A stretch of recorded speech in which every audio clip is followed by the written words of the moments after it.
បាទសួស្តីបងប្អូននេះរបៀបដែលយើងដាក់กระดาษ print ជាមួយនឹងកន្លង TS បាទ813 823 833របៀបដាក់กระดาษឲ្យបានត្រឹមត្រូវបាទគឺជាមួយនឹងកាសែតត្រីខាងក្រោមចាអានេះវាមានកាសែតត្រីខាងក្រោមបាទជាមួយនឹងរាត្រីបាទរាត្រីខាងលើនេះគឺប្រើសម្រាប់ពពួកกระดาษរឹងcertificate បាទឬក៏បានសរសើរអីហ្នឹងกระดาษ Lucy បាទហើយខាងក្រោមនេះគឺប្រើជាមួយនឹងกระดาษរានបាទกระดาษរានធម្មតាបាទអញ្ចឹងរបៀបដាក់กระดาษឲ្យបានត្រឹមត្រូវយើងដកបាទចេញមកបាទអានេះមានតំណរបស់វាមួយ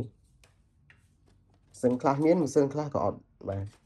ជាងដកទៅយើងមើលតាមកន្លះបាទតម្លាក់តម្លើងរបស់វានេះកាលណាដែលយើងដាក់กระดาษ A4 យើងត្រូវវាដកវាចេញបាទបើយើងដាក់กระดาษ A5 បាទយើងអាចតម្លាក់វាបានយើងគ្រាន់តែចុចទៅយើងរុញវាទៅបាទវាធ្លាក់ចូលបាទអញ្ចឹងវាធ្លាក់ចូលអញ្ចឹងបើសម្រាប់กระดาษ A4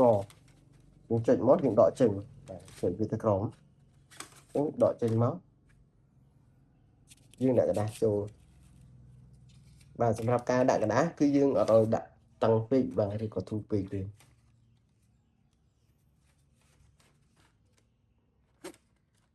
បាទនេះមានកន្លែងតម្លាក់តម្លើងរបស់វាចាប់អញ្ចឹងមកបាទចាប់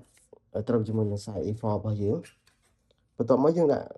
គម្របនេះក៏បានយើងអត់ចាំបាច់ដាក់ក៏បានដែរតែយើងដាក់ទៅការពារกระดาษវាលូតបាទវាប៉ើងអីចឹងអត់ស្មើបន្ទាប់មកយើងរុញវាចូលបាទរុញចូលអញ្ចឹងហើយសម្រាប់ការដាក់ម៉ាស៊ីន print តែយើងដាក់ទៅយើងអត់អាចទ្រាប់กระดาษឬក៏ទ្រាប់កណាត់បាទឬក៏ថង់ស្បោអីទេបាទយើងដាក់ឲ្យរាបស្មើអញ្ចឹងទៅលើតុដែលមានរាបស្មើហើយរឹងបាទអញ្ចឹងពេលដែលយើងដាក់กระดาษ A4 បាទវានៅលៀនប៉ុណ្ណឹងយើងអាចតម្លើងតម្លាក់វាបានដូចខ្ញុំបញ្ជាក់មិញបាទហើយបន្ទាប់មកយើងលើកអេក្រង់វាឡើងលើបាទទាញត្រេដែល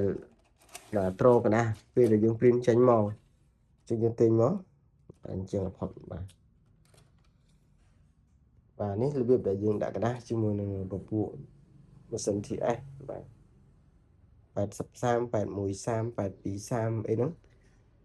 ដាក់ដូចគ្នាបាទសម្រាប់វីដេអូហ្នឹងខ្ញុំប្រាប់បាទពីរបៀបដាក់กระดาษឲ្យបានត្រឹមត្រូវបាទជាមួយនឹងកណ្ដុង TS បាទអរគុណច្រើនវីដេអូមានតែប៉ុណ្្នឹងបាទសម្រាប់ការបង្រៀនពីរបៀបដាក់กระดาษបាទបងប្អូនដែលគាត់ធ្លាប់ប្រើពពួក model កណ្ដុង TS អញ្ចឹងគឺគាត់ដឹងពីរបៀបដាក់กระดาษបាទតែខាងក្រុមហ៊ុនបាទឬក៏ខាងអ្នកលក់គឺគេមានការ support បង្រៀនពីរបៀបប្រើប្រាស់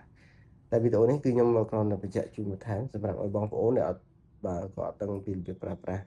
ជាមួយនឹងกระดาษរាមបាទហើយនឹងกระดาษ Lucy ប្រភេទរាត្រីជាមួយនឹងបាទកាសែតត្រីបាទកាសែតត្រីគឺត្រីខាងក្រោមត្រីដែលខ្ញុំដាក់មិញហ្នឹងត្រីខាងលើគឺសម្រាប់ប្រើกระดาษរឹង